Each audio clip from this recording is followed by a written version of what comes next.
Que la paix, la grâce, la miséricorde, l'amour et l'assistance éternelle soient le partage de chacun de vous, mes très chers compatriotes célestes, dans le nom puissant et glorieux du seul Seigneur de gloire Jésus-Christ. L'exode de bois depuis Tyr jusqu'à Jaffo, audio numéro 22. Prenons les Saintes Écritures. 2 Chroniques chapitre 2, je commence la lecture au 3e verset où il est écrit. Salomon envoya dire à Huram, roi de Tyr, fais pour moi comme tu as fait pour David, mon père, à qui tu as envoyé des cèdres afin qu'il se bâtisse une maison d'habitation. Voici, j'élève une maison au nom de l'Éternel mon Dieu pour la lui consacrer, pour brûler devant lui les parfums odoriférants, pour présenter continuellement le pain des propositions et pour offrir les holocaustes du matin et du soir, des sabbats, de nouvelles lignes et des fêtes de l'Éternel notre Dieu, suivant une loi perpétuelle pour Israël. La maison que je vais bâtir doit être très grande, car notre Dieu est plus grand que tous les dieux. Verset 8e. Envoie-moi aussi du Liban des bois, des cèdres, des cypres et des santales, car je sais que tes serviteurs s'entendent à couper les bois du Liban. Voici, mes serviteurs seront avec le tien. Je saute pour atterrir au 15e verset. Maintenant que mon Seigneur envoie ses serviteurs, les froment l'orge, l'huile et le vin dont tu l'as parlé, et nous couperons des bois du Liban autant que tu en auras besoin. Nous te les expédierons par mer, en radeau, jusqu'à Jaffo, et tu les feras monter à Jérusalem. Paix de Dieu sur vous, et très chers concitoyens de la cité éternelle, je bénis une fois de plus Dieu dans sa miséricorde. Il nous garde doublement. Physiquement, il nous accorde le souffle de vie comme à toute créature. Et spirituellement, il nous conserve devant sa face. Il le fait de manière à ce que nous puissions conserver et garder l'espérance, quel que soit le vent, la tempête, l'ouragan, tout ce qui arrive, tellement qu'il nous a bâtis sur le roc. Il fait par son esprit, par sa grâce, ce que nous puissions rester inébranlables face à tout ce qui peut arriver comme complications dans la vie. Je bénis Dieu pour sa grâce, pour sa miséricorde. Je bénis Dieu pour la disponibilité qu'il nous donne et qu'il vous donne aussi de pouvoir aimer la parole, de rester toujours autour de la parole. Les prières, plutôt le vœu le plus ardent de mon cœur est que Dieu accomplisse sur vous qui aime la parole toutes les promesses qui accompagnent la parole au nom de Jésus-Christ. L'exode de bois ou le déplacement de bois depuis le pays païen de Tyr jusqu'à Jérusalem, mais en passant par la ville de Jaffo. Donc le bois doit quitter Tyr pour aller à Jérusalem. Pour faire quoi à Jérusalem? C'est Salomon qui a fait une demande au roi de Tyr afin que ce dernier pourvoie pour lui des bois, car il a à cœur de pouvoir bâtir une maison à l'honneur de l'Éternel, d'après la lecture que nous venons de faire. Une parenthèse importante pour toi qui ne tombera que sur cet audio, et tâche d'entrer en contact avec la personne par qui tu as reçu cet audio. Par lui, tu auras l'accès aux audios manquants. Nous avons dit que ça, c'est l'audio numéro 22. Donc, il y en a 21 qui précèdent celui-ci. Afin que Dieu, par sa grâce, vous aide aussi à comprendre quelle est la pensée cachée de Dieu à travers ce qui est écrit dans le second livre des Chroniques, chapitre 2e, le verset 22. Plutôt, chapitre 2e, 2 Chroniques chapitre 2, du 1er au 17e verset. Très chers compatriotes, le roi Salomon est en train de vouloir bâtir une maison pour à l'honneur de l'Éternel. Il regarde du côté des Tyr. Il s'adresse à un roi païen. Il dit, pour la construction de la maison que je vais bâtir pour l'Éternel mon Dieu, j'aurai besoin des bois qui viennent de chez toi. Il n'a pas seulement demandé les bois, il a aussi sollicité que le roi des Tyr, qui s'appelle Huram, puisse lui envoyer, trouver quelqu'un habile et intelligent, capable de faire toutes sortes d'ouvrages afin de pouvoir conduire les travaux de sa construction, de la construction du temple. Outre l'homme qui doit venir des Tyr, l'homme intelligent et habile qui doit sortir des Tyr, le roi Salomon a aussi précisé qu'il avait besoin de 3 espèces de bois qui se trouvent dans la forêt des Liban du côté du pays des Tyr. Le bois de cèdre, le bois de cypre et le bois de santal. Le roi a besoin de ces bois-là. Il en fait la demande au roi de Tyr et le roi de Tyr lui assure qu'il va disposer ces bois, qu'il va mettre ces bois-là à sa disposition, à condition que le roi Salomon accomplisse ce qu'il avait promis en faveur de ceux qui vont couper les bois.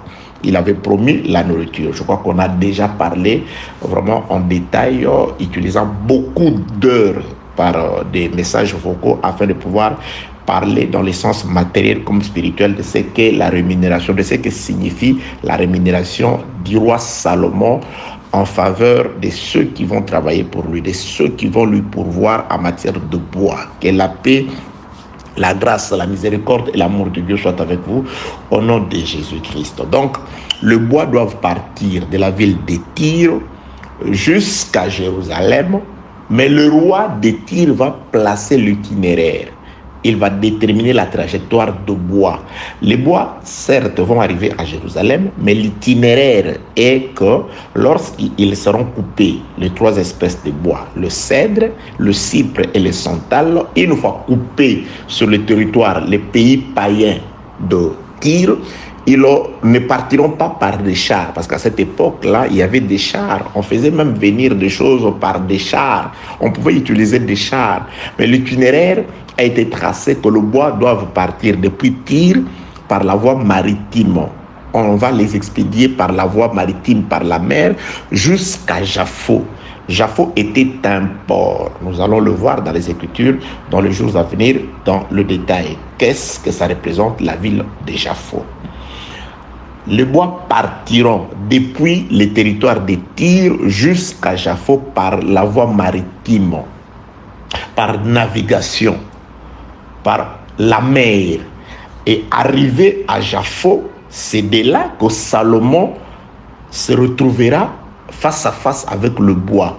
Il viendra prendre le bois et le faire monter à Jérusalem afin que ce dernier, c'est-à-dire le bois, puisse faire partie du temple construit par Salomon. Que la paix de Dieu soit avec vous au nom de Jésus-Christ. Je crois que nous sommes arrivés à l'étape de la navigation. Nous avons compris par le Saint-Esprit dans les audios précédents que parlant de bois, en réalité, Dieu voulait nous exprimer ce qui se passe du temps de la grâce. C'est-à-dire, nous les hommes dans l'Ancienne Alliance, vous verrez en lisant les Écritures, parfois les Écritures représentaient les hommes sous forme de bois.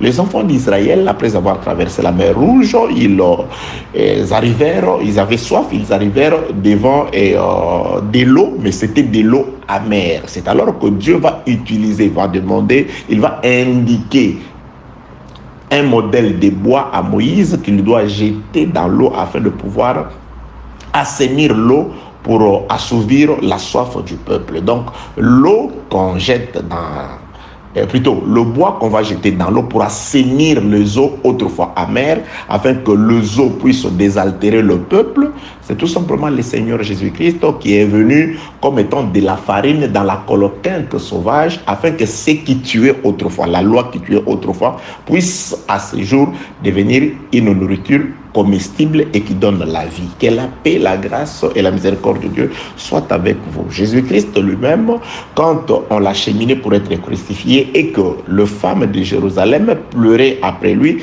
il a dit: Ne pleurez pas sur moi, pleurez plutôt sur vos enfants, car si l'on fait ça, à moi qui suis un bois vert, à combien de forte raison on le fera sur vous qui êtes de bois sec. Donc je suis allé dans les audios, en tout cas précédents, vous allez trouver beaucoup plus de détails et d'explications. Là, je suis dans un résumé, afin de pouvoir t'expliquer, toi qui ne tombes que sur cet audio, de manière à ce que nous puissions tous embarquer et dans la mer ensemble avec les bois. Que la paix, la grâce et la miséricorde de Dieu soient avec vous au nom de Jésus-Christ. Nous l'avons toujours dit, quoique faisant partie d'un enseignement, chaque audio ou chaque intervention a toujours été une prédication pouvant vous faire comprendre la pensée du Seigneur sur la totalité de l'enseignement. Et cherchez les audios précédents, en tout cas, ça vous sera aussi utile et vraiment salutaire. Que la paix de Dieu soit avec vous au nom de Jésus-Christ. Donc les bois en soi, c'est nous les hommes qui sommes nés sur une terre païenne, parce qu'à l'époque où le roi Salomon est en train de vouloir faire venir le bois de la terre de Tyr, Tyr était une terre considérée comme impure aux yeux de l'Éternel. Pendant ces temps-là, sur toute la terre, Dieu n'avait choisi que le pays d'Israël, que le territoire d'Israël, que le peuple d'Israël. Donc tout ce qui pouvait venir d'en dehors d'Israël était impur. On ne pouvait pas aller voir quelque chose à l'extérieur d'Israël, un hôtel ou quoi que ce soit, et le ramener à la maison ou en Israël. Ce n'était pas comme ça. Tout ce qu'Israël mangeait, faisait, même sa façon de s'habiller, de parler, tout venait de Dieu. Dieu leur a donné la lumière. La lumière, c'était la loi, c'était la volonté, l'expression de la volonté de Dieu qu'il avait fait savoir à Israël. C'est ce qui marquait la différence avec le reste des nations. Ce n'était pas la morphologie, mais c'était la loi. Même Israël, il suffisait de pouvoir le voir, la barbe, comment il la conserverait, c'était d'après la loi. Sa chevelure, comment il se la taillait, c'était d'après la loi. Ses vêtements, comment, c'était d'après la volonté de Dieu. Donc tout dans Israël exprimait la volonté de Dieu. Et aujourd'hui, nous qui nous disons Église, nous sommes différents du reste du monde par rapport à la parole du Seigneur. Notre manière d'être, de penser, de nous habiller, de parler, d'agir, tout doit refléter la volonté de Dieu. Donc la parole de Dieu, c'est une lampe. La parole de Dieu, c'est ça le vêtement, la véritable parure. Selon qu'il est écrit, revêtez-vous de Christ. Se revêtir de Christ veut tout simplement dire, vivez d'après la parole du Seigneur. Soyez des ambassadeurs du ciel. Soyez le reflet de Jésus sur la terre. Que la paix de Dieu soit avec vous au nom de Jésus-Christ. À cette époque-là, où Dieu n'avait choisi sur terre que le pays d'Israël, Salomon va sur la volonté de Dieu, parce que tout ce que Salomon fait, nous ne cesserons de le répéter tout au long de cet enseignement, est issu de la volonté de Dieu. 1 Chronique, chapitre 28, le verset 19, la Bible déclare, Dieu par un écrit de sa main, il avait remis à David tous les modèles de l'ouvrage concernant cette œuvre-là. Donc si Salomon, à son tour, s'adresse au roi de Tyr pour avoir le bois, il est en train de pouvoir exprimer la volonté de Dieu écrit dans un livre que Dieu a écrit et a remis à David, livre qui est resté scellé du temps de David, que Salomon va déceler afin de pouvoir réaliser la volonté de Dieu. Que la paix de Dieu soit avec vous. Que l'amour du Seigneur soit sur vous au nom de Jésus. Alors, le roi, il s'adresse au roi de Tyr. Tyr, c'est le monde. Tyr, c'est la terre de malédiction d'où nous sommes nés quant à la chair, quant à la première naissance. Il fallait que des serviteurs viennent dans l'objectif de pouvoir nous séparer de la terre de Tyr. Nous répétons, tout enseignement a pour objectif de pouvoir détruire sur nous les membres qui sont sur la terre. La parole arrive d'abord pour détruire les vieils hommes sur nous. La parole arrive dans la vie du peuple afin de pouvoir communiquer les dégoûts du monde. L'inimitié avec le monde, l'amitié avec Dieu. Bien aimé, il n'y a pas de rapport entre la lumière et les ténèbres. Que la paix de Dieu soit avec vous au nom de Jésus-Christ. Donc, le bois, une fois coupé, ils doivent maintenant se rendre à Jérusalem. L'itinéraire, nous disons, tout émane de la volonté de Dieu. L'itinéraire, ce n'est pas par voie terrestre ou routière. L'itinéraire, c'est par voie maritime, c'est par la mer, sous forme de navigation. Et par la mer, le bois n'iront pas en ordre dispersé, mais les bois iront entassés les uns les autres sous forme de radeaux. Nous savons, par définition, un radeau, c'est un assemblage de bois qui doit flotter sur l'eau. Nous arriverons dans le pourquoi de radeau, pourquoi les bois ne doivent pas voyager isolés, mais sous forme de radeau. Mais nous en sommes à la navigation d'abord. Donc, la voie maritime, ça veut dire quoi? Que la paix de Dieu soit avec vous au nom de Jésus-Christ. Nous sommes arrivés dans là où nous avons commencé par introduire quelque chose de très important. Bien-aimés dans les Seigneurs, vous savez, qu'est-ce que je vais dire? Je vais dire ceci, je prends Marc plutôt, chapitre 4, le verset 35. Laissez-moi chercher pour nous les Écritures. Nous sommes dans l'espace entre Tyr et Jaffo. Le passage de bois s'est fait par voie maritime. Si ce bois c'est nous, ça veut tout simplement dire que nous n'arriverons pas à Jaffo, où nous n'arriverons à Jaffo que par la voie maritime. C'est-à-dire, nous devons emprunter la voie maritime jusqu'à Jaffo. Et à Jaffo, nous verrons la face de Salomon. C'est lui, Salomon, qui va nous faire monter à Jérusalem. Bien aimé, personne ne peut te faire monter à Jérusalem. Il n'y a que Salomon lui-même qui a besoin de nous, qui nous attend. Et nous avons expliqué toutes ces choses, que Salomon n'est pas physiquement sur la terre des Tyr. Qui veut voir Salomon sur la terre des Tyr, il le voit au travers des serviteurs qui sont en train de travailler. Donc nous ne voyons Christ qu'à travers l'œuvre de Dieu, l'œuvre du ministère qui est en train de travailler.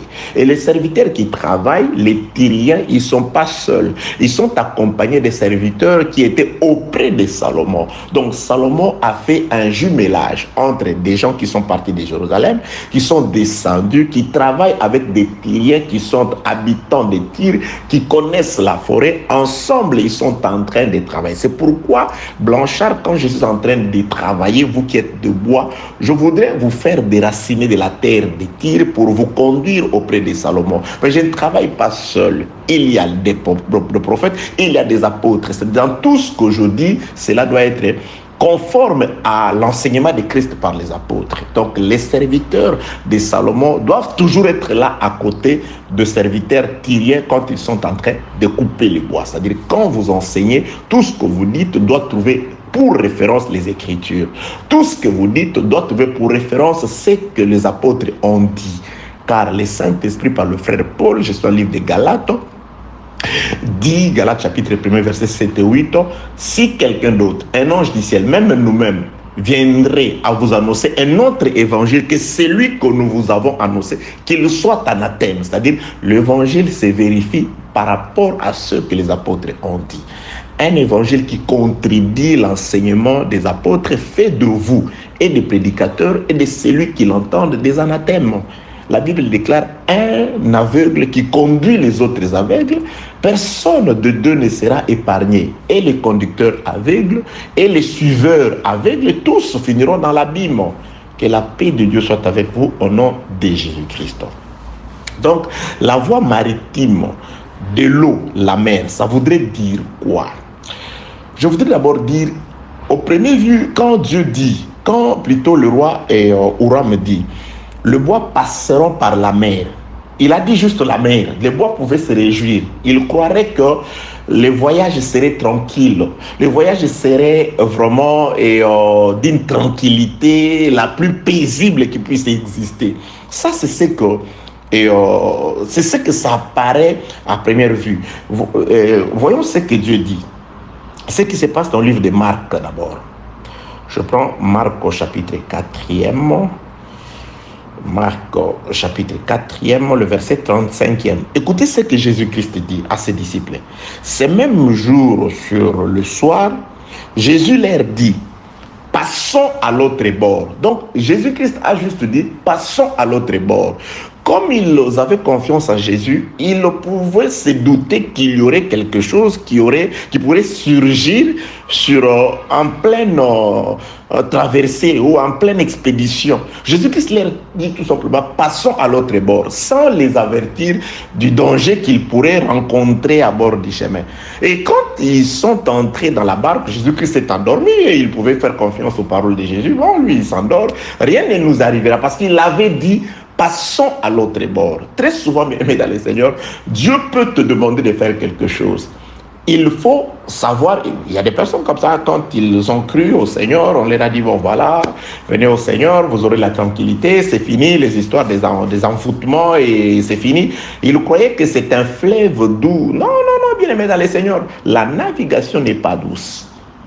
Le chemin est rempli d'embûches. Mais quand Dieu parle, prenons encore l'exemple je prends Exode chapitre 3. Attendez. Exode chapitre 3, il y a quelque chose, Dieu donne une promesse. Exode chapitre 3, le verset 16. L'Éternel Dieu s'adresse à Moïse. Va, rassemble les anciens d'Israël et dis-leur. L'Éternel, le Dieu de vos pères, m'est apparu, le Dieu d'Abraham, d'Isaac et de Jacob. Il a dit, je vous ai vu, et j'ai vu ce qu'on vous fait en Égypte. Et j'ai dit, je vous ferai monter de l'Égypte où vous souffrez, dans le pays des Canaan, dans les pays des Cananéens, des Essiens, des Amoréens, des Phérésiens, des Éviens et des Jubésiens, dans les pays où coule le lait et le miel. Vous voyez, Dieu leur dit tout simplement, je vous ferai sortir du pays de l'Égypte où vous souffrez pour vous amener à Canaan. Donc ça veut tout simplement dire, selon la première compréhension de la parole de Dieu, dès que Dieu leur retirera du pays de l'Égypte où ils souffrent, parce que Dieu répète, je suis descendu après avoir entendu vos cris. Vous souffrez tellement que je compatis à votre malheur. Je descends pour vous faire sortir de cette fournaise-là, de la souffrance, pour vous conduire à Canaan, dans un pays où coule le lait et le miel. Dans un premier temps, c'est comme Jésus-Christ qui dit à ses disciples, allons à l'autre bord. Sans pour autant leur dire que sur le chemin, certes nous arriverons parce que j'ai dit qu'on va arriver à l'autre bord. Mais sur le chemin, ce ne sera pas un fleuve tranquille. Sur le chemin, on ne va pas marcher sur des pétales. Sur le chemin, ça ne marchera pas comme sur des roulettes. Que la paix, la grâce et la miséricorde de Dieu soient avec vous. Raison pour laquelle, quand ils sont arrivés au désert, eu égard aux paroles de Dieu, ils pouvaient dire, toi Moïse, le Coran et l'Évitable, toi tu nous as demandé d'aller dans les pays où coule le lait et le miel, c'est ici que tu nous amènes. C'est pour où sont le lait et le miel? On souffre d'ailleurs beaucoup plus qu'en Égypte. En Égypte, au moins, on avait de la viande. En Égypte, au moins, on avait du concombre. En Égypte, au moins. Ici, il n'y en a pas. Nos âmes sont dégoûtées de cette manne. Chaque jour, on mange de la même nourriture. Nous allons te lapider. Tu nous amènes mourir ici. Au moins, là-bas en Égypte, il y avait des sépulcres. Vous voyez? Or, ça semblait un peu contradictoire. Dieu ne leur a dit que j'ai entendu vos cris, je vous ai vu souffrir, mais je vous fais déplacer de là pour vous conduire dans un pays où coule le lait et le miel. C'est la promesse de Jésus-Christ. Venez à moi, vous tous qui êtes fatigués et chargés, je vous accorderai le repos. C'est ce que nous enseignons aux gens et c'est ce que nous présentons aux gens. Mais lorsque les gens viennent à Jésus-Christ, c'est pourquoi j'ai dit les prédicateurs doivent commencer aussi à préparer le peuple comme les seigneurs Jésus-Christ. Je suis dans le livre de Jean, chapitre 16e. Attendez, Jean, chapitre 16e. Je sais ce que je vais introduire. Jean, chapitre 16e.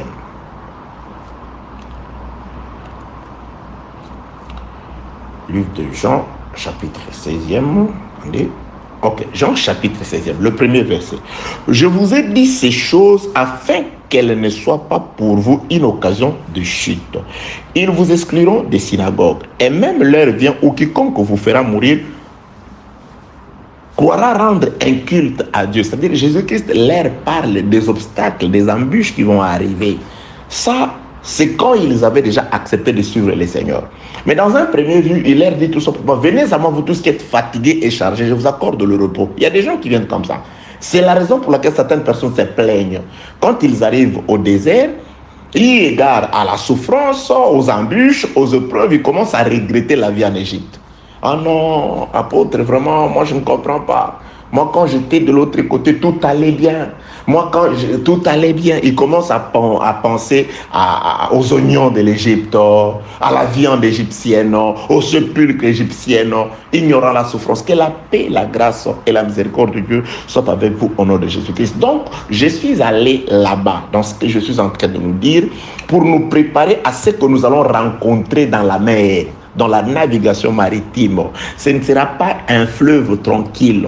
Ça ne va pas être comme sur des roulettes. On ne marchera pas sur des pétales. Personne ne nous jettera des pétales. Bien au contraire, ça va être un chemin rempli d'ambition.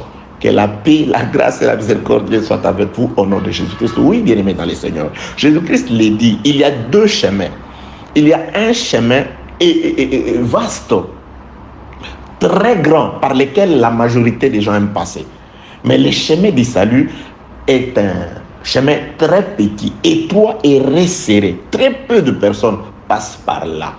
Que la paix, la grâce et la miséricorde de Dieu soient avec vous au nom de Jésus-Christ. Donc, d'abord, lorsque Jésus-Christ s'adresse, je suis dans le livre de Marc, chapitre 4, il dit tout simplement à ses disciples, allons à l'autre bord, sans les prévenir que dans la route, il y aura des embûches. Quand ils arriveront en pleine mer ou dans la route en pleine mer, il y aura vraiment Jésus-Christ comme Dieu, il le savait. Et c'est la raison pour laquelle il leur a fait passer par ces chemins-là. Tout ce qu'il faisait, le Seigneur, c'était pour nous instruire. C'était pour nous dire, certes, en Jésus-Christ, il y a une vie éternelle. En Jésus-Christ, il y a un secours. En Jésus-Christ, nous arriverons certainement à l'autre bord. Parce que c'est nous, grâce à Jésus, nous allons traverser le monde. Nous allons traverser cette vie. Nous allons traverser cette période. Grâce à lui dans la barque, nous arriverons de l'autre côté. Mais ce ne sera pas sans souiller. Ce ne sera pas sans souffrance. Que la paix, la grâce et la miséricorde de Dieu soient avec vous au nom de Jésus-Christ. Les athlètes, bien-aimés dans le Seigneur, le moment, vous le voyez, remporter la couronne, se réjouir, mais vous ignorez qu'est-ce qu'il a subi, qu'est-ce qu'il a fait, quelles sont les souffrances qu'il s'est imposées dans le corps, quel est le régime d'entraînement, de nourriture, qu'est-ce qu'il s'est privé, qu'est-ce qu'il s'est imposé comme abstinence afin de pouvoir remporter ce prix-là. Que la paix, la grâce et la miséricorde de Dieu soient avec vous au nom de Jésus-Christ. Donc, bien-aimés dans le Seigneur, le bois doit quitter, retenez ceci, le bois doit quitter la terre de Tyr jusqu'à Japhos, le port où les bois se retrouveront nez à nez avec Salomon, par la voie maritime. Alors, je nous ai dit ceci, j'ai comparé le passage de la mer ou la navigation par la mer d'avec ce qui est arrivé à Israël plutôt. Israël aussi, Dieu l'a fait sortir de la terre de Tyr, c'est-à-dire de Jérusalem. Il dit quelque part, je crois dans le livre de Psaume, je chercherai ces passages d'écriture pour vous, où il dit, il a arraché Israël comme une vigne qui était en Égypte. Israël, Dieu le compare aussi à une vigne qui était en Égypte. Il l'a arraché en Égypte pour aller le planter sur le territoire de Canaan. Vous voyez? Donc Israël, c'est aussi une plante que Dieu lui-même arrache sur la terre égyptienne. Il le conduit jusqu'à Canaan. Donc, le peuple de Dieu aussi, les trois espèces de bois qui doivent voyager, Dieu par ses serviteurs, c'est-à-dire Salomon par le biais des serviteurs, sont allés aussi couper ces bois, les arracher de la terre de Tyr pour les conduire aussi sur la terre de Canaan. Israël, quand on l'a arraché comme une vigne sur la terre de l'Égypte pour le conduire à Canaan, Dieu l'a fait passer par un désert. Et de même, Jésus-Christ aussi, du temps, Salomon, quand il arrache le bois qu'il attend, des hommes qu'il attend à Jérusalem pour constituer la véritable Jérusalem céleste, il doit leur passer par les déserts, mais sous forme de la mer. Là, tu diras, mais c'est contradictoire. Oui, apparemment, c'est contradictoire. Mais dans la prophétie, Dieu veut parler de la même chose. Et je vous ai donné encore l'exemple de Jésus-Christ. Écoutez ce que Jésus-Christ dit. Je suis dans le livre de, Matthieu chapitre 10e. Jésus-Christ nous dit quelque chose dans le livre de Matthieu chapitre 10. Matthieu chapitre 10. Matthieu chapitre 10. Laissez-moi chercher, trouver. Matthieu chapitre 10. Je commence la lecture au 16e verset. Écoutez ce que Jésus-Christ dit. Lui aussi comme Dieu, de même que Dieu est allé chercher Israël comme une vigne qu'il va déraciner de la terre de l'Égypte pour le conduire à Canaan, Jésus-Christ aussi est allé comme Dieu, il reprend la seconde exode, la véritable exode, la réalité de l'exode. Jésus-Christ, par sa mort, il doit aussi arracher une vigne, c'est-à-dire son peuple du pays de l'Égypte, de la mondanité, de vaines manières de vivre. Et quand il les arrache pour les conduire aussi dans la terre promise, parce que Jésus-Christ, par sa mort, il est venu dans ce monde pour nous arracher, nous le véritable bois, nous le véritable Israël, la vigne et le bois de cèdre, cypre et santal, c'est nous. Jésus-Christ, aujourd'hui, par le Saint-Esprit, il est d'abord mort quant à la chair, afin de pouvoir nous arracher. Par le Saint-Esprit, il est en train de nous conduire dans la terre promise. Alors, Jésus-Christ, il illustre. Lorsque Dieu a enlevé Israël du pays de l'Égypte, il l'a fait traverser par un désert. Et lorsque Salomon lui arrache par ses serviteurs le bois sur la terre de Tyr, il le fait passer par la mer. Et Jésus-Christ aussi, lorsqu'il va arracher ses disciples, regardez les chemins par lesquels Jésus fait marcher ses disciples. Je suis dans le livre de Matthieu chapitre 10, le verset 16. Voici, je vous envoie comme des brebis au milieu de loups. Soyez donc prudents comme des serpents et simples comme des colombes. Mettez-vous en garde contre les hommes. Je vous enseigne sur ça. Méfiez-vous des hommes. Oui, bien aimé. Vous devez vous méfier des hommes, car il n'y a pas plus méchant que l'homme. Je dis l'homme, je ne dis pas les hommes. Là, je n'enseigne pas, non, il faut chercher l'état. Non, non. Cet homme ici, c'est celui qui ne peut pas bâtir une maison dans laquelle Dieu... Parce que Dieu, parfois, il fait la différence entre Dieu et l'homme. Il y a l'homme, l'intelligence terrestre, parce que c'est ce qu'il dit à Pierre. Arrière de moi, Satan, car tes pensées ne sont pas les pensées de Dieu, mais les pensées de l'homme. Un homme, c'est celui qui agit ou qui pense, qui réfléchit différemment de Dieu, selon la terre, selon le monde. Jésus-Christ dit, allons-y à Jérusalem pour que le Fils de l'homme soit vendu. Il dit, ne plaise à Dieu, tu ne mourras pas. Ça, c'est les raisonnements de l'homme. Il aimait, c'est Jésus, de rester à ses côtés. C'est Jésus quant à la chair. Il ne voulait pas le perdre. Or, Jésus-Christ devait mourir pour sauver l'humanité. Méfiez-vous des hommes. Réflexion de la terre, réflexion mondaine, la politique, l'histoire écrite par les hommes pour greffer à la prophétie, on appelle ça révélation. Non, non, non, ça c'est la mort. C'est la mort. Que la paix, la grâce et la miséricorde de Dieu soient avec vous au nom de Jésus-Christ. Méfiez-vous des hommes. Arrière de moi, Satan. Pourquoi? Parce que tes pensées ne sont pas les pensées de Dieu, mais les pensées de l'homme.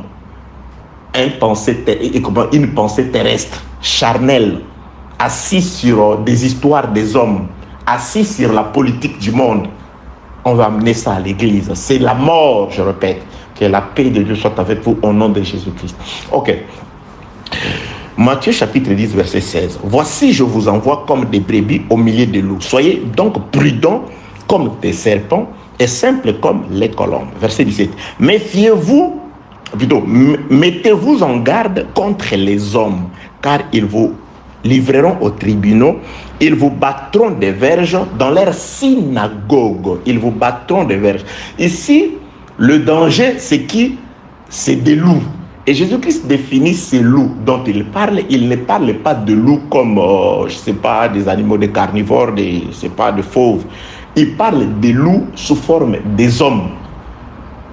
Des hommes qui ont des pensées terrestres, c'est-à-dire ceux qui veulent vivre pieusement en Jésus-Christ, ils auront pour adversaires ceux qui ont des raisonnements terrestres, ceux qui pensent à la manière de la terre, ceux qui pensent à la manière du monde. Que la paix, la grâce et la miséricorde de Dieu soient avec vous. Donc, les disciples de Jésus-Christ que nous sommes aujourd'hui, notre passage est truffé des embûches. Et les embûches, c'est des loups. Donc nous devons faire face aux loups. Nous devons traverser un passage de loups. Israël, comme une vigne, quand elle est arrachée, la vigne du pays de l'Égypte, On l'a fait passer par le désert. Je lis pour beaucoup plus de précisions. Deutéronome, chapitre 8e. Deutéronome, attendez, chapitre 8e. Le verset 14 et 15. Deutéronome 8, 14 et 15.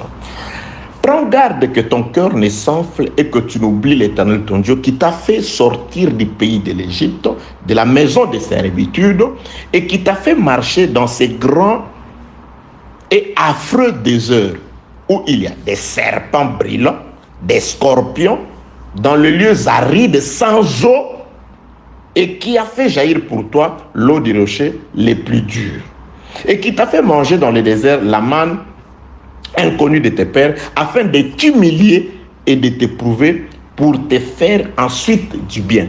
Donc, pour leur faire ensuite du bien, dans la promesse, il dit, j'ai entendu vos cris, je suis descendu pour vous faire sortir de l'Égypte où vous souffrez, pour vous conduire dans un pays où coule le lait et les miels.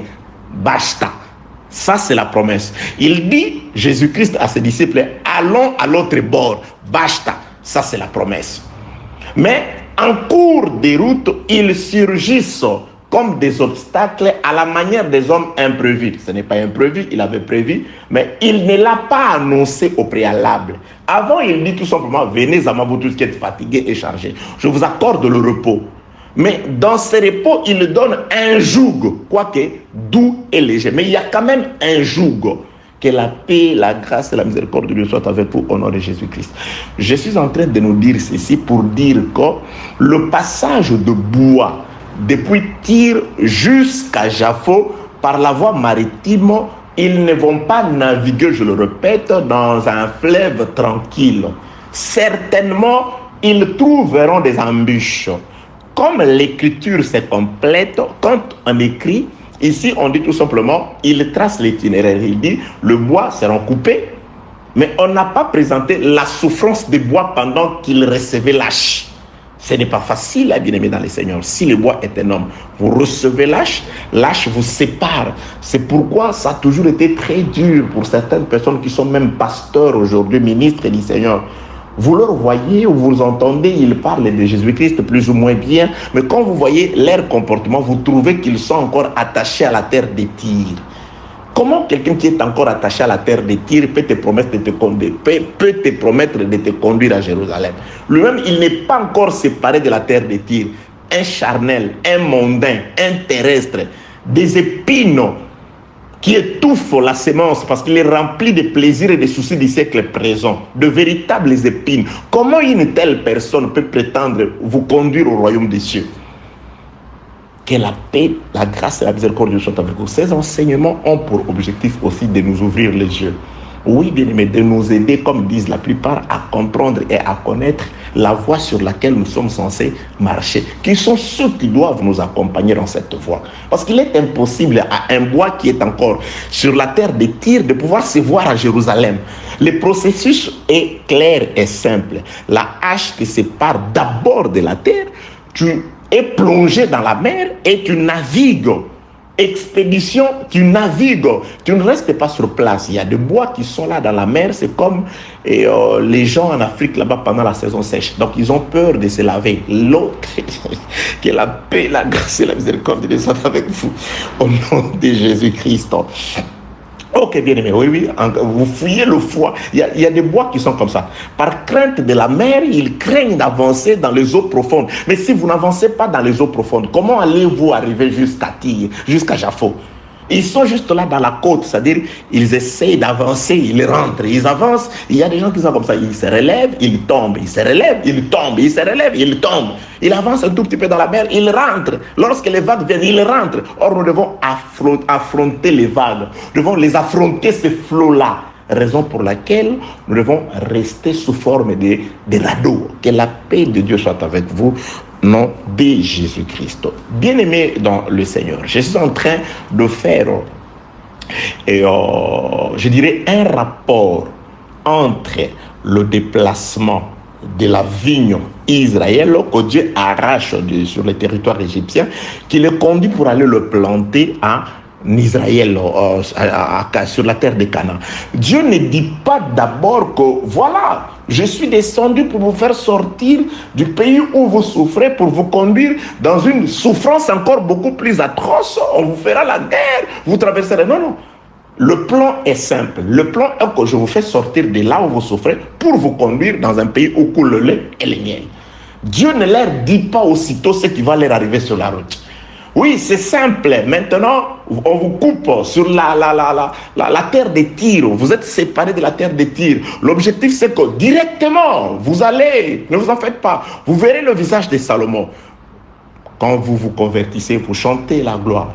Vous chantez, ouais, nous verrons Dieu s'il vient. Mais pour y arriver jusqu'à voir le visage de Salomon à Tyr, à Jaffo plutôt, là, nous allons voir, nous sommes en train déjà de voir que dans la mer, bien aimé dans le Seigneur, allons à l'autre bord ne suffit pas. Donc, dans la mer, le flot va s'élever, la tempête va s'élever, le vent va souffler, car une maison, chaque maison doit être attaquée par... Oui, bien aimé dans le Seigneur, Jésus-Christ dit, vous devez être du nombre de ceux qui écoutent mes paroles et qui les gardent, de manière à ce que vous soyez semblables à des maisons bâties sur le roc. Lorsque les vents, les torrents et la tempête se battront contre cette maison-là, elle restera inébranlable et fixe. Car le vent doit frapper toutes les maisons, c'est-à-dire nous passerons par des épreuves. Disent les Écritures, heureux celui qui supporte patiemment la tentation, car après avoir été éprouvé, c'est alors qu'il recevra la couronne. Ne méprisez pas les épreuves, ne méprisez pas les châtiments de Dieu. Nous devons tous passer par là. L'or, pour briller encore davantage, doit passer par le feu. Et notre foi, c'est comme de l'or. C'est pourquoi je nous ai toujours conseillé de tout perdre sauf l'espérance en Dieu. Cette espérance qui ne ment jamais, cette espérance qui ne trompe jamais, car quelqu'un qui s'accroche à l'espérance, quelle que soit la souffrance, les épreuves, ce qui lui arrivera, il gardera toujours confiance en Dieu comme les 3 compagnons de Daniel. Nous garderons confiance en l'Éternel notre Dieu. Nous ne te servirons pas. S'il nous sauve, gloire à lui. S'il ne nous sauve pas, nous aurons toujours confiance en lui parce qu'ils avaient une idée sur la vie après la mort. Ils savaient que dans cette vie, nous pouvons être secourus. Si Dieu permet, comme avec Étienne, que nous puissions ne pas être sauvés par rapport aux pierres, il nous recevra quelque part. Donc, c'est-à-dire, nous n'avons rien à perdre, nous qui croyons en Jésus. Nous n'avons rien à perdre. Dans cette vie comme dans l'autre, nous sommes toujours avec Dieu. Gloire à Dieu. C'est pourquoi le frère Paul appelle la mort gain. La mort met un gain. Pourquoi? Parce que ça va me rapprocher du Seigneur. Mais à cause de vous, parce que je dois être là pour vous affermir, parce que je dois encore être là pour vous enseigner, je préfère encore rester sur la terre. Mais quand s'il s'agissait que de moi, dit le frère Paul, j'aurais souhaité mourir pour être près du Seigneur. Car dans ce corps, nous sommes éloignés du Seigneur. Que la paix de Dieu soit avec vous au nom de Jésus. Il est merveilleux. Donc, nous n'avons rien à perdre. Nous n'avons rien à perdre dans cette vie ou dans l'autre vie. L'essentiel, c'est de garder l'espérance. L'essentiel, c'est de voir au-delà de ce que les yeux humains peuvent voir. L'essentiel, c'est de croire que c'est Dieu qui a ressuscité le Seigneur Jésus-Christ, nous a aussi donné une promesse de la résurrection. Alléluia. D'une vie de tranquillité. Alléluia. D'une vie de paix après celle-ci. Que Dieu soit loué, que Dieu soit glorifié, qu'il soit sanctifié pour son amour. Il nous a ouvert les yeux. Il nous a donné l'évangile véritable du salut. L'évangile qui nous accorde une vie éternelle, qui nous tranquillise éternellement. Alléluia, qu'il soit loué. Alors, bien-aimés dans le Seigneur, très chers compatriotes, donc les voyages dans la partie maritime, ce ne sera pas de voyage. Et comme vous voyagez, je ne sais pas, même ceux qui voyagent, moi, chaque fois que je veux voyager, vous savez, la Chine, pour partir d'ici, aller en Afrique, ça fait 20 heures de vol, quoi que... Et vous le séparez 20 heures de vol. Pour aller en France, ça fait 13 heures ligne directe. Donc vous êtes là 13 heures. Et... ouais, c'est pas facile. Hein? La veille, parfois, mais pourquoi est-ce que je dois voyager? Ouais, je me retrouve dans l'obligation de voyager. Et là, c'est encore pire. Que la paix, la grâce et la miséricorde de Dieu soient avec vous au nom de Jésus-Christ. Donc, nous voyons que Jésus-Christ, il promet à ses disciples, là où sera le Seigneur, c'est là où sera le Maître, c'est là où sera les serviteurs. Je vous assure, je serai avec vous. Vous aurez des trônes, mais ces trônes-là, pour les mériter, vous devrez passer par un passage de loup. Et vous devez vous mettre en garde contre les hommes. Les hommes, ils vous battront des verges. Ils vont vous exclure de leur synagogue. Ils vont vous traîner dans des tribunaux. Ils vont vous contredire. Ils vont vous... Toutes ces choses-là vous arriveront. Pourquoi? Parce que c'est des hommes qui ont des raisonnements de la terre, qui voient les choses à la manière de la terre. Retournons maintenant dans le passage de bois. Donc je suis allé là-bas pour comprendre, et bien pour nous faire comprendre que les passages de bois par la voie maritime, c'est exactement le passage que Israël a affronté, a emprunté depuis la mer Rouge pour arriver à la porte de la terre promise, jusqu'au fleuve Jourdain. Vous voyez, d'un fleuve vers un autre fleuve. Au milieu, c'est le désert. Et dans le désert, Deutéronome 8, verset 15, qu'il t'a fait marcher dans ces grands et affreux déserts où il y a des serpents brûlants, des scorpions, dans les lieux arides sans eau. C'est-à-dire qu'il doit passer par toutes ces épreuves-là. Ça, c'est le feu que doit traverser l'or pour devenir pur, afin de pouvoir être apprécié des hommes et des dieux.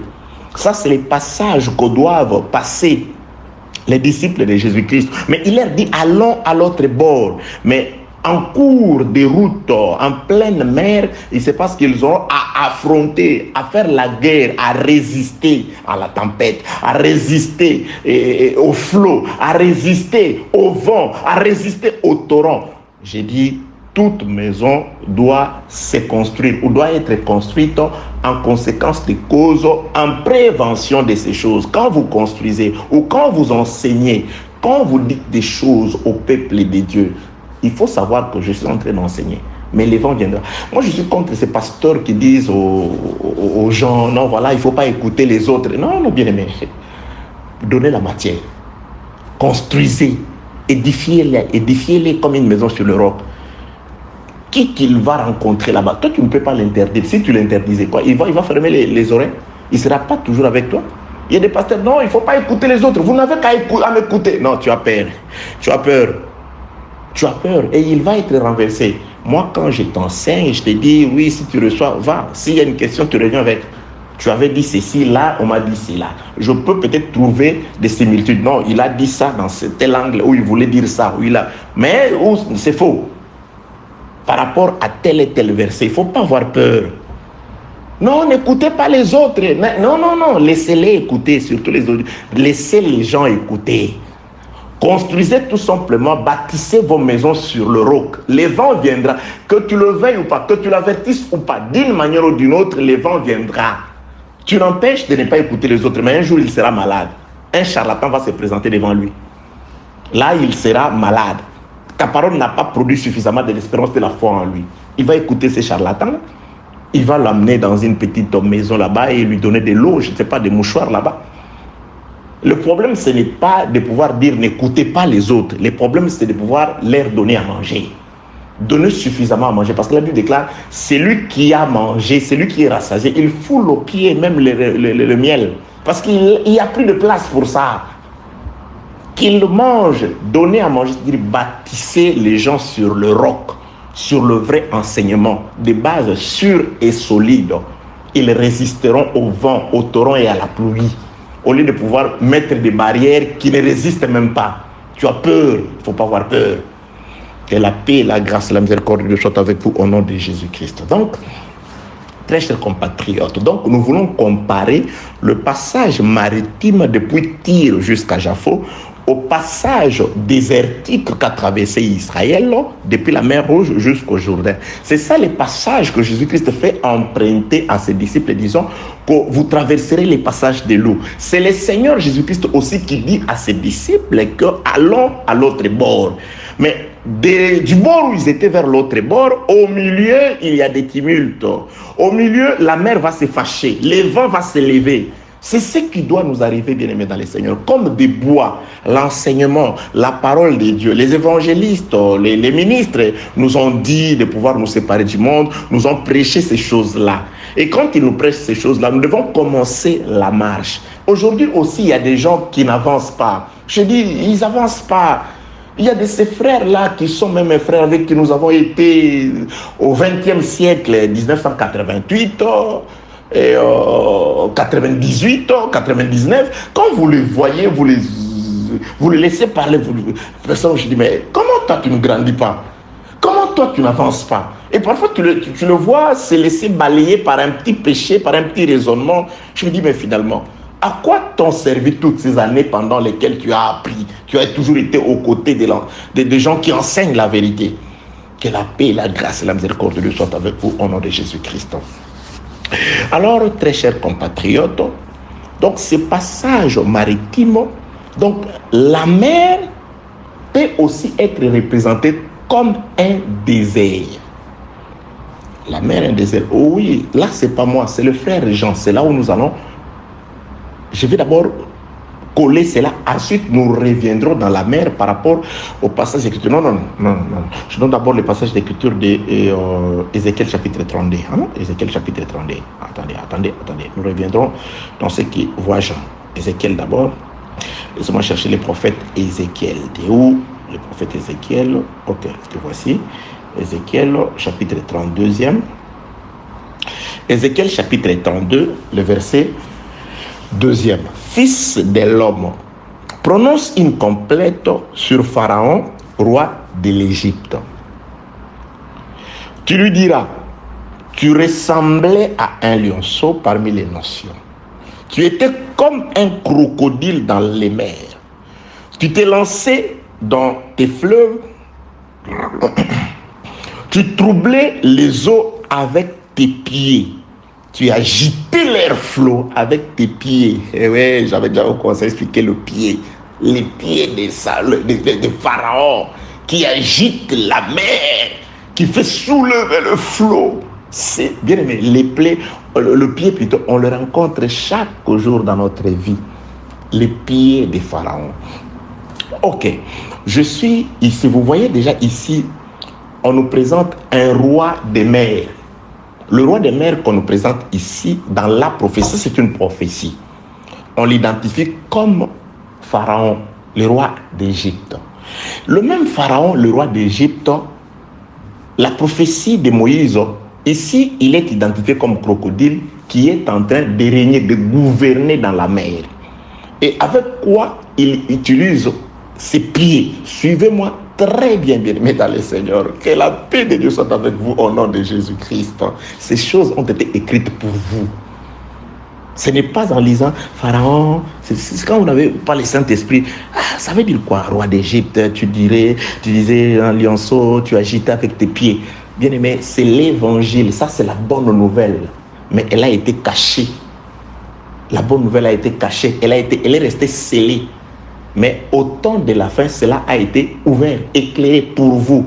En sorte, qu'en la lisant, la bonne nouvelle, que votre intelligence augmente, que votre foi s'affermisse, que votre espérance soit encore beaucoup plus affermie, de manière à ce que vous vous attachiez à Dieu, rien qu'à Dieu. Ça, c'est... Dieu nous avait déjà prévenu par Ézéchiel. C'était tellement des oracles enveloppés que ceux à qui ces oracles ont été donnés ne l'ont point compris. Mais à vous, il a été donné l'esprit pour comprendre. Le frère Paul dit à Timothée, Dieu te donnera de l'intelligence pour comprendre ces choses. À toutes ces choses, le Saint-Esprit nous a préparés pour recevoir ces choses. Car avant qu'il ne s'en aille, il disait, bon, je garde, vous ne pouvez pas les supporter. Maintenant, il nous a envoyé la lumière. Il a éclairé nos cœurs. Il a transformé nos cœurs de pierre en cœurs de chair. Alléluia. Dieu est glorieux. Donc ici, nous parlons sur Pharaon qui règne dans la mer. Or, les bois doivent passer pour arriver à Tyr, pour voir Salomon. Le bois doivent traverser le chemin de la mer. Donc, le bois doivent affronter, dans leur passage, ils doivent affronter encore Pharaon. Oh! Je retourne dans Exode, je retournerai ici. Exode chapitre 15e. Exode chapitre 15e. Suivez-moi très bien. Exode chapitre 15e. Je commence la lecture au premier verset. Nous parlons d'abord du Pharaon. Parce que Pharaon, que nous voyons dans la mer, il avait déjà été vaincu. Lui et son armée ont déjà été vaincus. Dieu avait dit à Israël, suivez très bien la prophétie. Les Égyptiens que vous voyez, vous ne le verrez plus. Dieu n'avait pas dit qu'ils cesseront d'exister. Non, il a dit tout simplement, vous avec vos yeux, vous ne les verrez plus. Parce qu'ils seront quelque part. Vous ne le verrez. C'est-à-dire, je vais juste le retirer d'un territoire. Vous ne le verrez plus. Nous allons voir ça dans les Écritures. Qui est celui qui n'est plus, mais qui réapparaîtra? Qui est celui qui était? Pharaon était. Il n'est plus. Il réapparaîtra. Ah, je m'avais dit, le diable était. Il n'est plus, mais il réapparaîtra. Parce que pour le moment, il est étouffé par l'esprit de celui qui le retient. Retiens, sois là dans l'eau. Sois là dans l'eau. Reste là. Il y a l'esprit qui l'étouffe. Que la paix, la grâce et la miséricorde de Dieu soient avec vous au nom de Jésus-Christ. C'est pourquoi il y a un territoire, ce territoire qui a bu le sang d'Abel. Caïn le cultivateur, parce que Caïn est un cultivateur, est un semeur. Un semeur, c'est un prédicateur. Il prêche partout. Il prêche partout. Le diable règne partout. Mais sauf un petit territoire qui a bu les sangs d'Abel, sur ce territoire-là, Caïn le semeur n'a rien. Il ne peut pas s'aimer. Ça ne lui donne rien s'il met de la semence. C'est pourquoi j'ai dit, donnez les sangs d'Abel aux gens.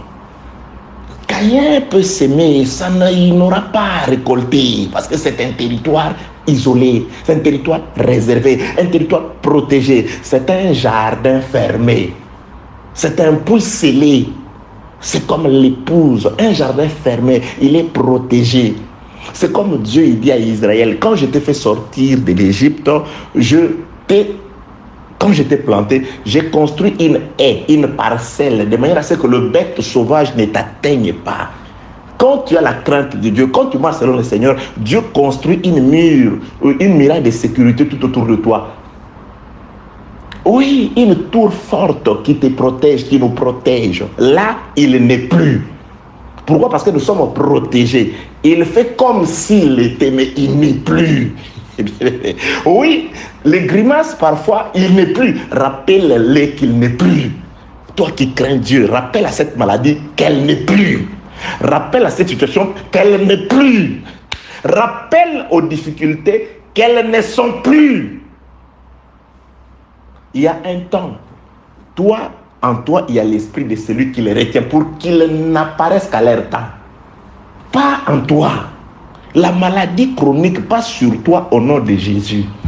Des problèmes incessants passent sur toi au nom de Jésus.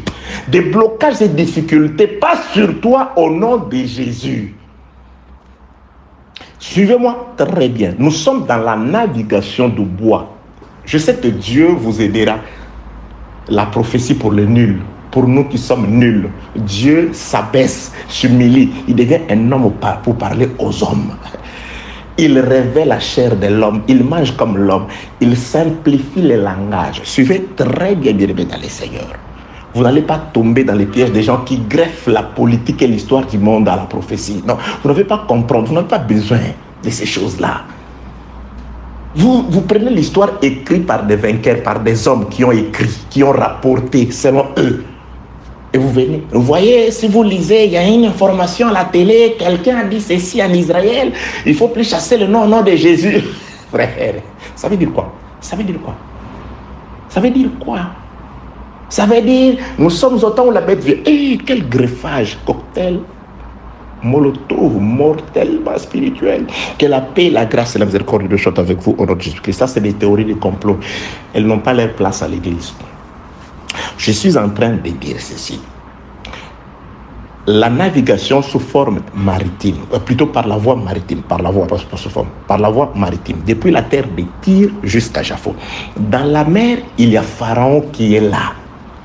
Il est sous forme de crocodile. Mais avant d'être là, Pharaon avait sa forme normale humaine. Il a d'abord combattu le peuple de Dieu. Il a fait souffrir le peuple de Dieu avec son armée. Dieu l'a vaincu pour la première fois. Et lorsque Dieu va vaincre Pharaon, les diables, il les a dépouillés de toute leur autorité. Colossiens chapitre 2, en le crucifiant par sa mort à la croix. Jésus-Christ il a dépouillé l'autorité, toute cette promesse-là. Ok, on va lire hein, pour beaucoup plus de précision. Et la paix de Dieu soit avec vous au nom de Jésus-Christ. Dieu est merveilleux. Colossiens chapitre 2.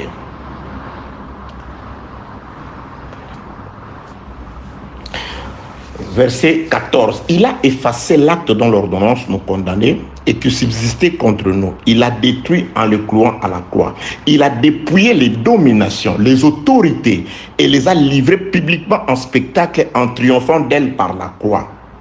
Vous voyez? Donc, il a dépouillé les dominations, les autorités. Il les a livrées publiquement en spectacle en triomphant d'elles par la croix. Ça, c'est l'œuvre de la croix.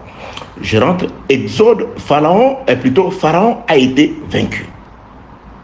Il a été vaincu. Dieu avait promis ça à Israël. Il dit, les Égyptiens que vous voyez, vous ne le verrez plus. Il parle par rapport à leur vision, c'est-à-dire, ils seront effacés de votre vision. Vous ne le verrez plus sous cet aspect-là. C'est pourquoi aujourd'hui, des gens dans la méconnaissance de la prophétie viennent dire que le pape c'est l'antichrist, frère. Tu ne vois pas même toi-même. Tu diminues l'antichrist. Tu diminues Satan. Le pape c'est l'antichrist. On a tout entendu. En 1980, je ne sais pas, 81, 80, lorsque un pape, Jean-Paul II, a reçu une balle et qu'il a survécu. Oh non, ouais, c'est la bête. La blessure a été guérie. Et ça s'est prêché. Les gens disaient Amen. Ça, c'est quelle déviation. Vous savez, les papes et ces gens-là, ils ne portent pas plainte contre vous parce qu'ils savent que vous êtes dans l'erreur. Le diable vous laisse continuer dans ce chemin-là. Parce que il est d'ailleurs content. Le diable est très content que vous croyez à ces choses-là. Rome religieuse, Rome païenne, des enseignements qui sont venus des hommes. Je dis, méfiez-vous des hommes. Que la paix de Dieu soit avec vous au nom de Jésus-Christ. Je rentre pour nous dire ceci.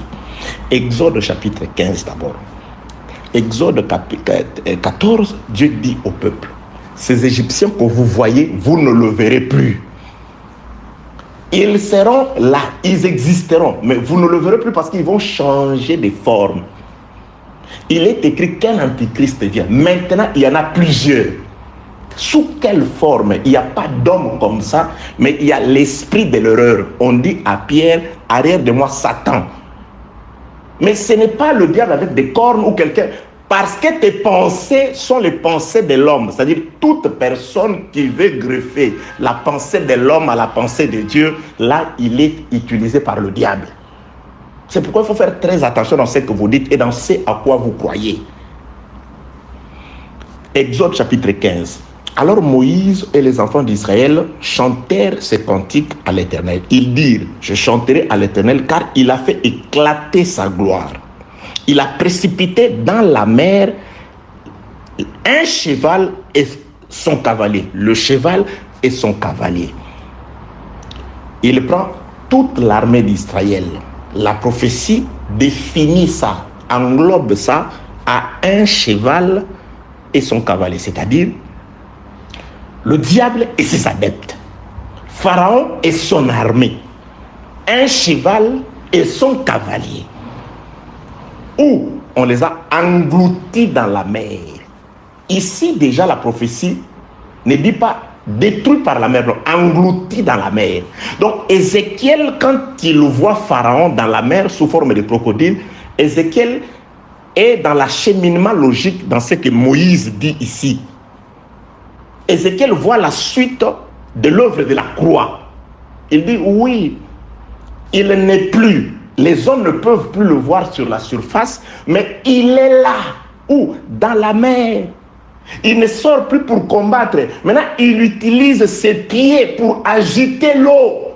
Lorsque vous naviguez sur l'eau ou que vous voyez des flots, je ne suis pas dans les choses terrestres, et que vous voyez les flots s'élever, vous voyez l'eau s'agiter, c'est que sous l'eau, il est celui qui domine les mers, les eaux.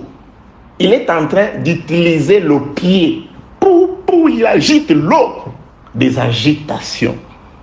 Des agitations. Les pieds de Pharaon, le pied du cheval et de son cavalier dans la mer. Je continue avec la lecture. Exode chapitre 15, verset 1er. Alors Moïse et les enfants d'Israël chantèrent ces cantiques à l'Éternel. Ils dirent, je chanterai à l'Éternel car il a fait éclater sa gloire. Il a précipité dans la mer le cheval et son cavalier. L'Éternel, je saute, verset 4 pour gagner du temps. Il a lancé dans la mer le char de Pharaon et son armée. Ces combattants d'élite ont été engloutis dans la mer. Les flots les ont engloutis. Ils sont descendus au fond des eaux comme une pierre. Dieu est glorieux.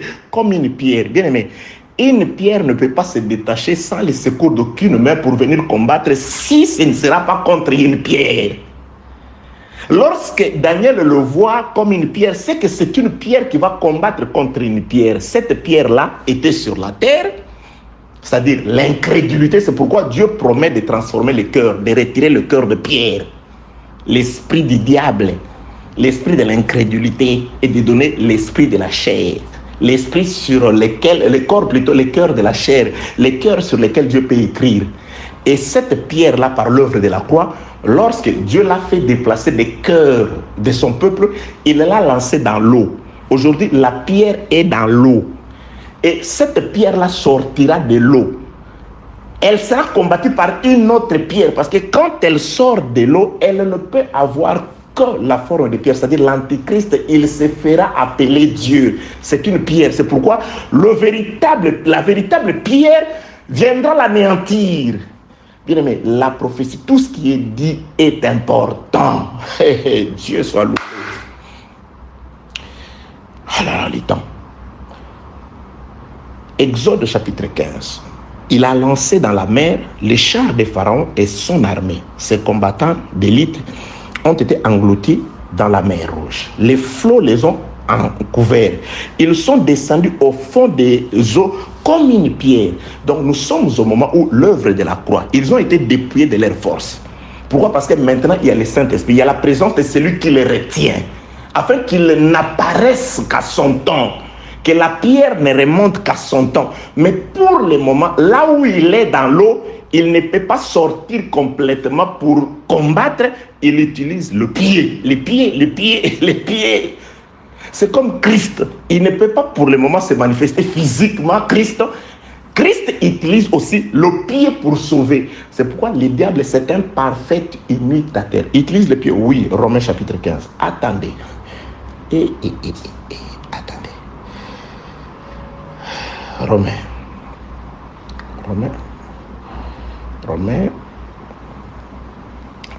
Pas 15. Combien? Romains 10. Romains chapitre 10, oui, 10. Verset 15e. Romains 10, 15. J'avais confondu. Et comment y aura-t-il des prédicateurs s'ils ne sont pas envoyés? Selon qu'il est écrit, qu'ils sont beaux les pieds de ceux qui annoncent la paix. Ils sont beaux les pieds de ceux qui annoncent la paix, de ceux qui annoncent des bonnes nouvelles. Ils sont beaux le pied de ceux qui annoncent la paix. Bien aimé, avec nos pieds ou avec le pied, on annonce la paix, c'est-à-dire l'évangile de la bonne nouvelle. Mais Pharaon aussi va utiliser le pied. Ézéchiel chapitre 32, il agite l'eau avec le pied. Le pied de serviteur de Christ annonce la paix. Ils sont beaux le pied de ceux qui annoncent la paix, des bonnes nouvelles. Mais les pieds des serviteurs de Pharaon aussi agitent. Mais au lieu d'annoncer la paix, ils annoncent la guerre. Oh oui, un évangile contraire, mauvaise nouvelle. Que la paix et la grâce. Oui, il marche à l'imitation parce que pour le moment, Jésus ne descend. Oh non, il est là-bas. Oh non, Jésus est descendu aux États-Unis, en France, en Chine, là-bas.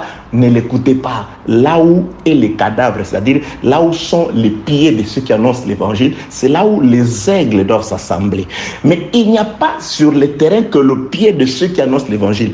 Il y a aussi Ézéchiel chapitre 32, le pied de ceux qui troublent l'eau. Le frère Paul dit, il y a un seul évangile, mais il y a des gens qui vous troublent. Ils sont en train d'utiliser le pied. C'est comme des prédicateurs. Ils viennent en vous, en peau de brebis. Mais c'est des loups dont nous a averti le Seigneur. Nous traverserons les chemins des loups. Mais ils viennent, ils vont manifester leur nature de loup après. Mais pour le moment, c'est des loups revêtus en peau de brebis. Ils viennent aussi comme des pieds. Mais leur objectif, c'est d'agiter l'eau. Leur objectif, c'est de troubler les gens avec des choses semblables, avec des évangiles issus des réflexions et des raisonnements. On amène des théories de complot des hommes à l'église. Sarkozy c'est ci, Macron c'est là, je ne sais pas, George Bush, le pauvre Biden. Ah, laissez mon vieux. Ça, c'est le pied de celui qui est dans l'eau, qui trouble. Que la paix, la grâce et la miséricorde de Dieu soient avec vous au nom de Jésus-Christ. Je rentre dans ce qui est écrit dans le livre de Exode toujours. Exode chapitre 15. Je rentre au premier verset. Alors Moïse et les enfants d'Israël chantèrent ces cantiques à l'Éternel. Ils dirent, je chanterai à l'Éternel car il a fait éclater sa gloire. Il a précipité dans la mer le cheval et son cavalier. Donc dans la mer, nous avons un cheval et son cavalier. Nous avons l'esprit du méchant, le diable qui dominait. Il a été vaincu à la croix. Oui, Jésus-Christ l'a vaincu. Jésus-Christ l'a fait changer de milieu. On ne l'a pas anéanti. Dieu dit à Israël, 14, les Égyptiens que vous voyez, vous ne le verrez plus. Vous ne le verrez plus. Vous ne le verrez plus. Je dis ceci. Dans la mer, apparemment, il n'y a rien. Le bois, vous naviguez. Allons à l'autre bord. Apparemment, il n'y a rien. Vous devez passer dans l'autre bord. Mais quand vous arrivez au milieu, le pied vont troubler. C'est pourquoi, bien-aimé dans le Seigneur, tu ne peux pas marcher seul sur l'eau. Il n'y a que le Seigneur Jésus qui a le pouvoir de marcher sur l'eau. Nous allons essayer. Nous allons essayer. Mais à un moment dans cette chair, nous serons comme Pierre. Nous aurons à douter. Ah, c'est la main de Jésus qui va nous secourir. N'eût été la présence de Jésus dans la barque, il se serait englouti. N'eût été la présence de Christ pour le moment, bien-aimé, les eaux vont nous engloutir. N'eût été l'intervention de Dieu au désert, Israël serait consumé. Comment survivre dans un milieu aussi hostile? C'est grâce à Jésus. Malheur à celui qui abandonne le Seigneur. Malheur à celui qui monte dans une barque où il n'y a pas Jésus. Dans une église où il n'y a pas la véritable parole et le Saint-Esprit. Écoutez des prédications démunies de la puissance de l'Esprit du Seigneur. Malheur, c'est une barque sans Jésus. Les tumultes doivent s'élever parce qu'ils sont sous l'eau avec leurs pieds. Jésus-Christ les montre. Je vais poursuivre, même avec le fou de Gadara, vous allez comprendre que ces cochons sont dans la mer jusqu'à ce jour. Malheur à nous qui naviguons. Nous sommes malheureux, oui, parce que nous passerons par des épreuves. Mais nous sommes heureux parce que nous serons avec le Seigneur qui leur rappellera. Et attention, je vous ai déjà vaincu. Je vous ai déjà vaincu parce que notre prière consiste à rappeler au diable ce qui s'est passé à la croix. Et attention, tu as déjà été vaincu. Attention, tu as déjà été anéanti. Attention, attention. Bien aimé, c'est la croix de Jésus. C'est l'œuvre de la croix qui nous rassure la miséricorde de Dieu, l'assistance de Dieu, qui nous rassure la nourriture, qui nous rassure l'eau du rocher, qui nous rassure la protection contre les amalécites et consorts. C'est l'œuvre de la croix. Je vais introduire sur ce que je vais dire la séance prochaine. Retenez ce que Dieu dit à Israël. Les Égyptiens que vous voyez, vous ne le verrez plus. Ils sont apparemment anéantis. Ils ne le voient pas. Mais ils sont où? Ézéchiel le voit comme un crocodile dans la mer en train d'agiter l'eau. Enfin, ils attendent. Maintenant, attendez. Quand vous allez, oui, ici dans la mer, on nous a vaincus. Mais vous allez voir, continue dans le désert. L'esprit de Pharaon va les poursuivre dans le désert. Mais comment ça, Pharaon n'est plus? Oui, il n'est plus. Mais il agite l'eau. Il est dans l'eau. Il utilise les pieds pour agiter l'eau. Le diable est vaincu. Il est en intérieur. Mais il utilise les pieds. De même que Dieu utilise le pied de ceux qui annoncent la bonne nouvelle, l'évangile de la paix. Lui, il vient avec les contraires de l'évangile de la paix. Il agite aussi l'eau pour troubler les gens. Pour troubler la quiétude des enfants de Dieu. Pour vous empêcher d'aller vers les apôtres. Pour vous empêcher de croire et recevoir la vérité. J'introduis dans le livre des... Je vous laisse réfléchir sur ça. Apocalypse chapitre 17. Apocalypse chapitre 17. Suivez bien, mesdames et seigneurs. Je vais dire ceci. Les passages de l'eau, des bois, c'est-à-dire depuis Tyr jusqu'à Japhos, correspondent au passage d'Israël depuis la mer Rouge jusqu'au Jourdain, c'est-à-dire le désert égale la mer. Oh, où est-ce que tu as dit ça? Ici. C'est ce que nous allons lire. Puis un des 7 anges qui tenait les 7 coupes au vin et m'adressa la parole. Là, c'est Jean qui parle. C'est Jean. En disant, viens, Jean, viens. Je te montrerai les jugements de la grande prostituée qui est assise dans les grandes eaux. Suivez très bien. C'est pourquoi, bien aimés les gens, on dit n'importe quoi. Vous avez ramené cette femme à l'église, à la ville de Rome, parce que vous n'avez même pas compris à les localiser. Vous n'avez même pas compris, saisi comment la localiser dans le temps. Si vous la localisez dans le temps, vous allez laisser la pauvre ville de Rome calme. Je dis calme. Vous allez laisser, bien aimé, ça a été écrit par des hommes. Voilà, Rome est bâti sur cette colline. C'est n'importe quoi. N'importe quoi. Laissez ça. Remettez ça aux gens. Apocalypse 17. Puis, un des 7 anges qui tenait les 7 cornes vint, et il m'adressa la parole en disant, viens, je te montrerai le jugement de la grande prostituée qui est assise dans la grande eau. Vous voyez? Donc, c'est-à-dire, on veut lui montrer une prostituée qui est assise sur quoi? Sur les grandes eaux. Mais regarde où on les conduit pour aller voir une femme assise dans les grandes eaux. C'est avec elle que le roi de la terre se sont livrés à l'impudicité. Les rois de la terre se sont livrés à l'impudicité, virgule, et c'est du vin de son impudicité que les habitants de la terre se sont enivrés. Donc ici, il y a des catégories. Il y a les rois qui ont commis l'impudicité avec lui, et du vin de l'impudicité, toute la terre a été souillée. Ok. Il me transporta, verset 3e, on transporta pour aller voir une femme assise sur les grandes eaux. Il me transporta en esprit dans un désert. Oh non, ici non. Ici, si le Saint-Esprit ne nous aide pas, c'est que c'est confus. C'est pourquoi certaines personnes intelligentes, comme un docteur que je suivais, qui est un haïtien, qui est un athée, il est docteur en théologie, mais un athée, il s'efforce de pouvoir trouver des passages pareils pour dire, vous voyez que ça n'a pas de sens, ça n'a pas de sens. Ils disent que la femme était assise sur les grandes eaux, mais lui, on l'a transporté pour aller voir cette femme assise sur les grandes eaux au désert. Dieu est merveilleux, il est glorieux. Bien aimé, quand Dieu vous ouvre les yeux, vous êtes l'homme le plus joyeux de la terre, le plus heureux de la terre. Verset 3e. Il me transporta en esprit dans un désert, et je vis une femme assise sur une bête écarlate, pleine de noms, de blasphèmes, ayant 7 têtes et 10 cornes. Mais finalement, toi, quelle est cette espèce de désert où on va trouver une femme assise dans les grandes eaux? C'est-à-dire, c'est une vision. Ce qu'on appelle le désert, c'est aussi ça, les grandes eaux où est assise la femme. Le désert, ça c'est spirituel, c'est à la manière des hommes. Dans le désert, il n'y a pas de grandes eaux. On n'a pas dit une eau petite, mais une grande eau. C'est ce que nous sommes en train de dire. Le désert, c'est la période qui va après la mer Rouge jusqu'avant l'enlèvement, le Jourdain. Cette période que nous traversons, c'est ça le désert, l'école de Dieu.